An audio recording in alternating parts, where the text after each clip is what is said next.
Bienvenidos a un nuevo episodio de Mixio, podcast diario de tecnología. Hoy es 27 de mayo. Comenzamos a grabar un poco más tarde. Ayer me estaba dando muchos problemas la webcam por algún motivo y como ahora ya sabéis que lo estoy grabando en vídeo, los que me estáis viendo no es una sorpresa. Si solo me estáis escuchando, que lo sepáis. Tenéis disponible los podcasts diarios también en vídeo. Vamos a comenzar con las noticias tecnológicas que, como dice el título del episodio, es un poco de meter máquinas por meter, la verdad. Y precisamente una de las empresas, o en este caso una fundación de las más afectadas para alimentar muchos de estos sistemas, es Wikimedia, ¿no? Con toda la caterva de diferentes plataformas que tiene, principalmente Wikipedia, al respecto. Y no es una sorpresa para nadie que, obviamente, pues Wikipedia, gracias a la libertad que proporcionan sus licencias de contenido, han sido uno de los grandes ingredientes en estas recetas de muchas de estos GPTs, ¿no? Por decirlo así. Y, claro, pues, ¿qué es lo que ocurre? Que se rastrea muchísimo Wikipedia, es decir, hay miles y miles de ordenadores constantemente visitando y extrayendo los datos en tiempo real que se están metiendo, que se están editando en Wikipedia en general y en todas las plataformas de Wikimedia. Entonces, ¿qué es lo que han sacado recientemente? Pues esta parte de aquí, una nueva API en tiempo real que les va a crear una especie de gran tubo, una manguera, como se dice en el argot técnico, no es broma, se dice así, una gran manguera de datos de según esté ocurriendo. Es decir, si, por ejemplo, Microsoft para sus Copilot o Google o quien sea o cualquier empresa quiere tener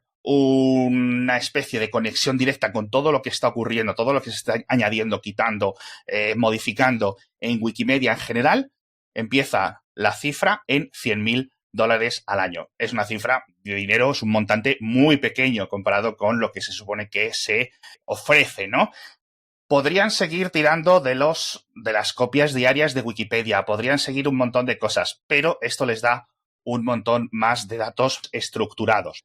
Es muy interesante, yo imagino que muchos optarán por ello, pero aquí también hay un poco de polémica, bueno, como siempre, con este tipo de decisiones, porque por una parte todos nos beneficiamos cuando, pues más o menos, sé que hay algunas personas que nunca han colaborado en Wikipedia, a otras a lo mejor solo hemos editado algunas comas y unos pequeños párrafos, pero sí que es cierto que es como un esfuerzo colaborativo y que, por otro lado, sirvan para aprovecharse grandes empresas tecnológicas sin haber aportado nada, en cierto sentido, ¿no? Pero ahí está, es decir, nosotros lo hemos creado, voy a asumir la humanidad en general, lo hemos creado para que esto se pueda licenciar y, por otra parte, está la polémica de que al final los grandes y los altos directivos de Wikimedia, de la fundación, pues que a lo mejor siempre hay, ¿cómo decirlo?, unos intereses que a lo mejor están más hacia la parte financiera que hacia la parte de la misión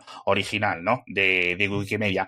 Pero si nos centramos en un punto de vista completamente cínico o meramente técnico, creo que esto les va a reducir los costes de los servidores de Wikipedia y del resto de servicios, porque al final les estás dando los datos según se cambian, específicamente los únicos que se cambian, en vez de tener que estar entrando con sus grandes arañas buscadoras constantemente a analizar toda la Wikipedia o todas las Wikipedias y demás para buscar cualquier tipo de datos.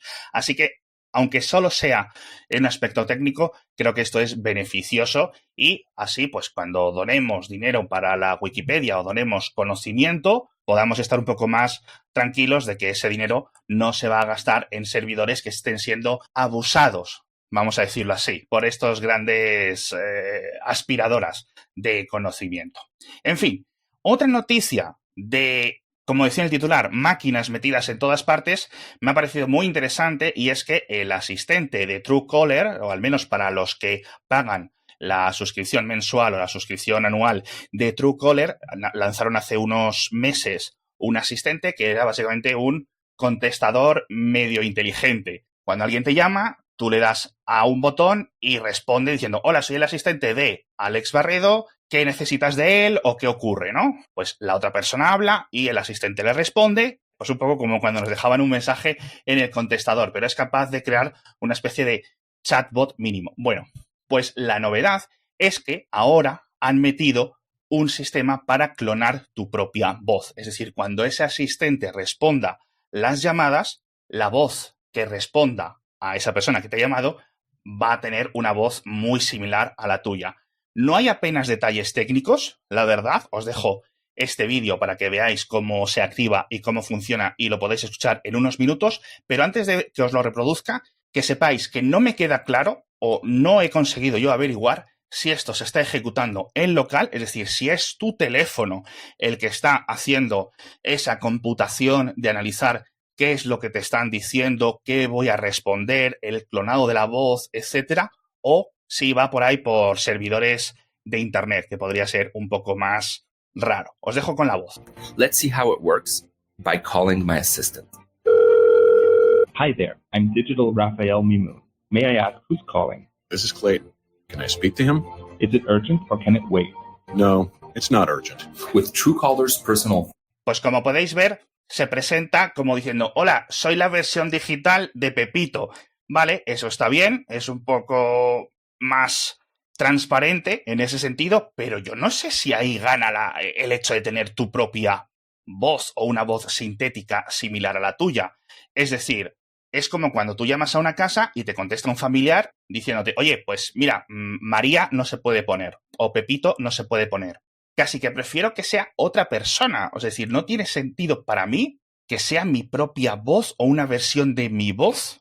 Por una parte está más personalizado, por otra parte puede confundir a la persona que te llama, ¿no? Es decir, ¿cómo que no está disponible si me estás hablando tú?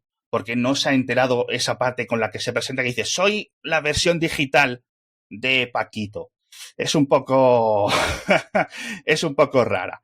Y el siguiente tema, vamos a hablar de una función que Microsoft comentó la semana pasada, que es este Windows Recall, este Windows Recuerdo, no sé muy bien cómo lo van a traducir, para el que no tenemos fecha disponible, es decir, no sabemos cuándo va a llegar, sabemos que va a estar limitado a unos procesadores o a unos ordenadores futuros con un tipo específico de procesadores, no es algo que todos los Windows 11 del mundo van a tener, y que es básicamente un elemento, por los que no estuvisteis atentos al lanzamiento la semana pasada o al anuncio, que no lo comenté yo, crea capturas de pantalla constantes de lo que vas haciendo, lo cual para mí me parece muy útil, de la misma forma que, por ejemplo, pues el navegador me guarda el historial de lo que he escrito, de lo donde he visitado, o, por ejemplo, cuando estoy haciendo un documento de Word o de lo que sea, pues puedo tener rápidamente un historial de versiones, de cosas que he eliminado, cosas que he cambiado, es decir, ir pudiendo rebobinar en el tiempo para ver si hiciste algún cambio.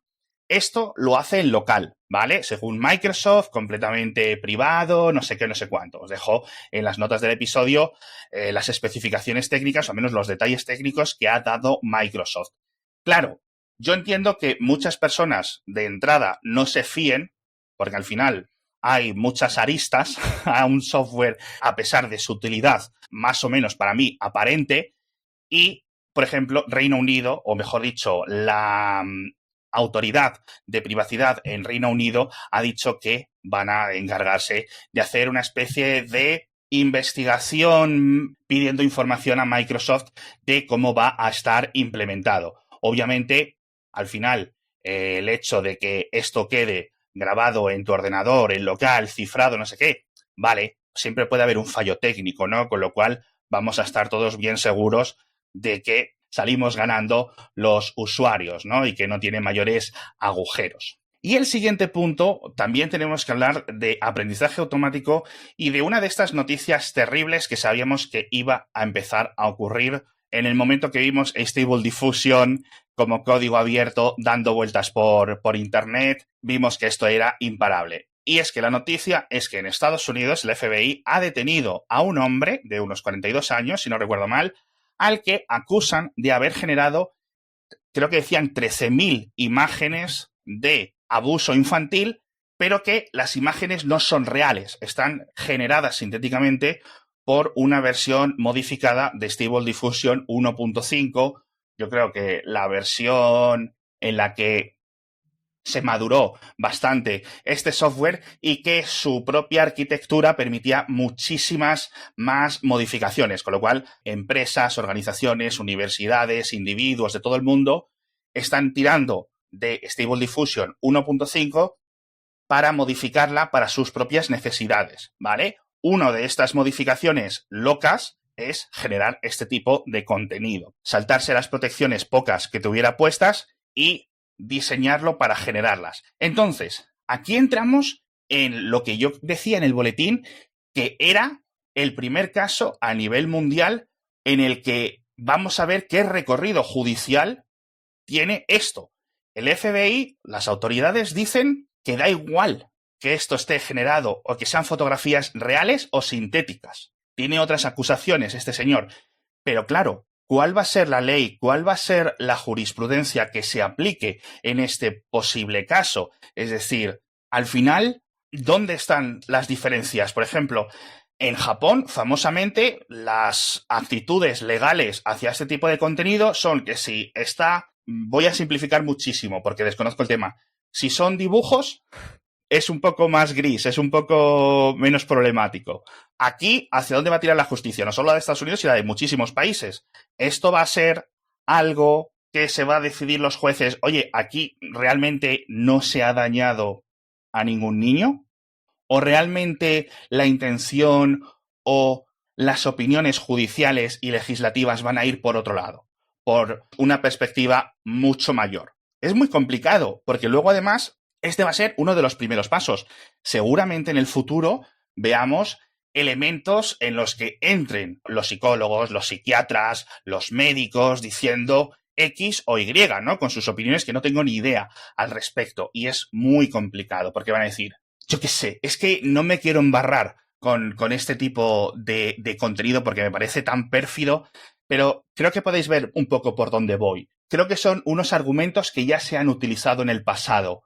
De, bueno, a lo mejor si comparten este tipo de contenido, no están buscando y demandando el contenido basado en imágenes reales, con lo cual las mafias de la pornografía infantil se quedan sin esta demanda y sin demanda de ese tipo de vídeos, de ese tipo de fotos. A lo mejor se reduce la explotación. Este es un argumento que hemos visto en el pasado. Yo no me lo creo, sinceramente. Tenemos que volver también un poco al origen tecnológico de todo esto. Código abierto no se puede detener, es decir, son una serie de ceros y unos que compartirlo tampoco hay mayor problema, no las imágenes generadas. Ojo, digo el Stable Diffusion 1.5, el software que crea esto, de la misma forma que no podrías prohibir Photoshop. Entonces, muy complicado a nivel moral, muy complicado a nivel legal y sobre todo muy complicado a nivel tecnológico.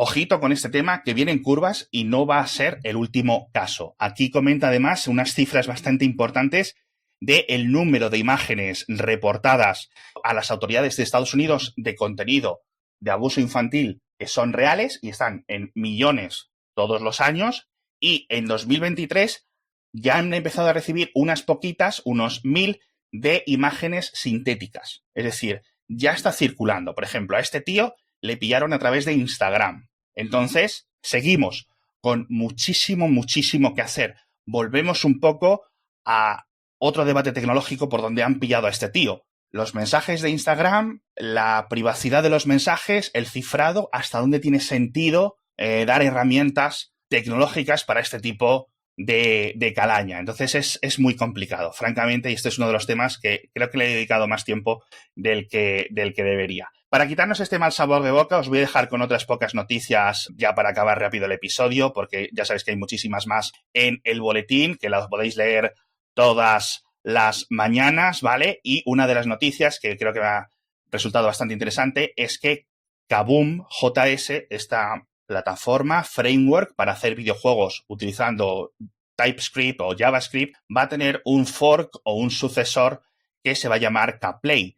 Esto viene a los despidos de Replit, que era la empresa que había creado este software. No sé cómo de popular es Kaboom con respecto a Phaser o a otros métodos, digamos, relativamente sencillos para crear este tipo de videojuegos sencillos, pero viene este sucesor, este Kplay, viene con todo, es decir, incluso con el generador online, todas las librerías, etcétera. De hecho, la comunidad que está apoyando este desarrollo ya ha añadido un montón de parches de cosas que se habían quedado ya viejitas o de fallos que no estaban corregidos por los empleados de Replit. Así que, por una parte, me da un poco de pena, porque al final esto emana de los despidos de Replit, que para los que no conozcáis, es una empresa a medio camino entre GitHub y no sé qué decirlo, siempre lo hemos visto como una alternativa un poco a GitHub, ¿vale? Y se están centrando mucho en inteligencia artificial, muy parecido a este Copilot de GitHub. Jolín, es un software muy interesante, es algo que yo creo que para equipos de desarrollo puede ser y es, lo conocemos, gente que lo usa a diario, es muy importante. Así que la verdad que Kaboom era una de las cosas más graciosas o más interesantes que tenía. También hablamos otra empresa que no me ha gustado lo que han hecho, la gente de Spotify va a literalmente desactivar los dispositivos CarThing, este cacharrito que se podía escuchar la música desde tu cuenta de Spotify y que dejaron de venderlo hace unos meses. Fue un fracaso. Aquí dice Wired, un rotundo fracaso.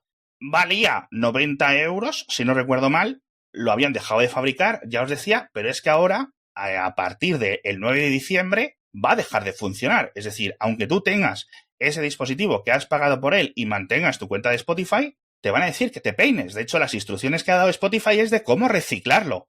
Me parece muy cutre, muy triste, muy lamentable esta decisión, sinceramente, porque además era, jolines, es el primer experimento con hardware que hace Spotify. Hay que darle un poco más de apoyo, hay que darle un poco más de tiempo a las cosas, hay que madurar las versiones.